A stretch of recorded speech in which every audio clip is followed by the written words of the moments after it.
वंदे वेद मातरम। भगवत गीता के दूसरे अध्याय का 47वां श्लोक है कि कर्मण्येवाधिकारस्ते माँ फलेषु कदाचन माँ कर्म फल हेतुर्भूर्मा ते संगो अस्त्व कर्मणि। इसका अर्थ ये होता है कि कर्म करने में ही हमारा अधिकार है। यहाँ अधिकार शब्द है, इसको गौर करना है कि कर्म करने में ही हमारा अधिकार है। कर्मण्येवाधिकारस्ते माँ फलेषु, फल में अधिकार नहीं है। माँ कर्म उसमें है, उसका आगे का अर्थ है कि तेरा, भगवान कृष्ण कहते हैं कि तेरा कर्म करने में अधिकार है, फल में नहीं, इसलिए तू कर्मों के फल का हेतु मत बनो।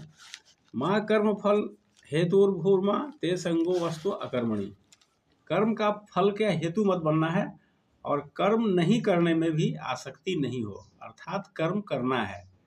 कर्म का फल अगर हमारे अंदर नहीं है, फल का अधिकार अगर हमारे पास नहीं है, तो इसका मतलब यह नहीं है कि हम कर्म करना ही छोड़ दें, कर्म में अनासक्ति उत्पन्न हो जाए, ऐसा नहीं है। कर्म में आसक्ति हो, कर्म का अधिकार है, लेकिन फल का हेतु हम नहीं बने, क्योंकि फल में हमारा अधिकार नहीं है।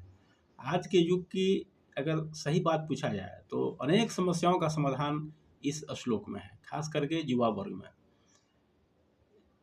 हर कोई दिग्भ्रमित हो जाता है थोड़ा सा संसार के भागदौड़ में, और यह सोचने लगता है कि हमको कर्म के अनुसार फल क्यों नहीं मिला, जबकि भगवत गीता का यह श्लोक स्पष्ट कह रहा है कि कर्म करने में तुम्हारा अधिकार है, फल में नहीं।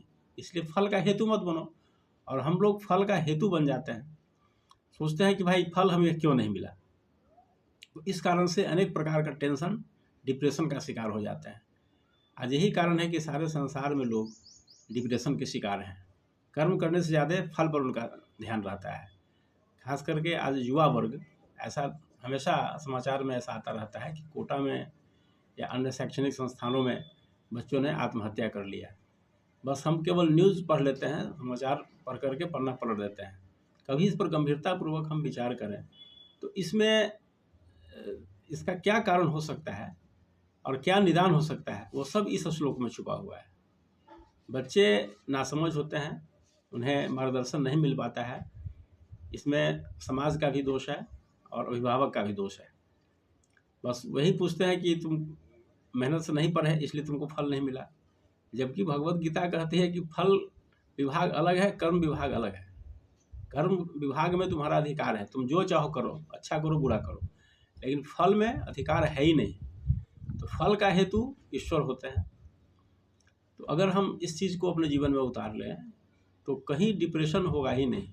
कभी किसी के साथ कोई आकस्मिक घटना नहीं घट सकती है, और हम इस बात को नहीं समझते हैं। नए युवा वर्ग लोग इस बात पर नहीं गौर करते हैं, कोई बताते भी नहीं है।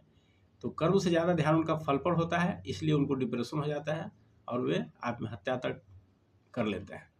इसलिए हम इस श्लोक को एक मार्गदर्शन इससे लें, इस श्लोक से, और यही कि हम मेरा अधिकार केवल कर्म तक है, फल तक हमारी पहुंच है ही नहीं। इसलिए उसके लिए कोई डिप्रेशन नहीं, और फल न मिले तो कोई आत्महत्या नहीं। इस संदेश को अगर आपको अच्छा लगे तो बच्चों तक, छात्रों तक जरूर पहुंचाइए। धन्यवाद।